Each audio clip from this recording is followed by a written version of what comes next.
Welcome, public inventors. This video is a demonstration that was presented at the 7th International Conference of Mechatronics and Mechanical Engineering. The paper will be available in the proceedings, which is entitled Controlling a Variable Geometry Truss Tetrobot with an Isomorphic Puppet Controller. This is co-work with Avinash Bhaskaran.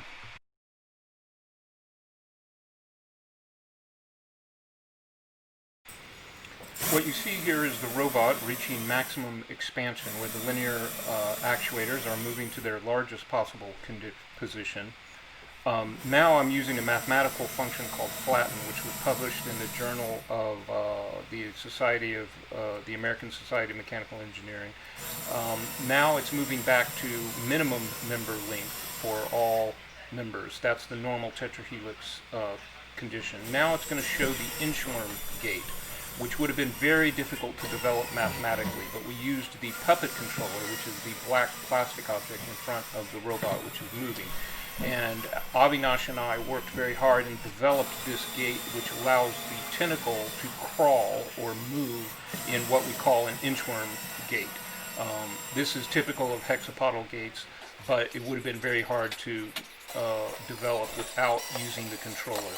Here you're seeing it at 4 times normal speed. Notice sometimes the feet slide the wrong direction. It could still be improved, but we have the controller to do that.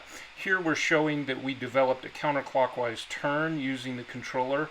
Of course, if you're going to crawl somewhere, you have to be able to turn, so we developed a turn.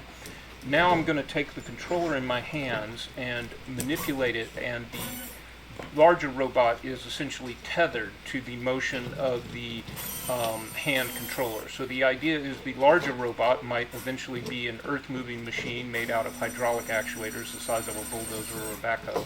And a work person, or someone like myself, would manipulate the puppet with their hands in order to manipulate the large robot into position.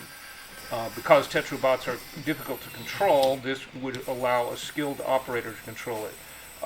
Notice here the rotor on our system broke. It's still a work in progress. It's a little bit fragile. We have found that if you look at the hook on the front node of our thing, it's very easy to hit a target using the controller.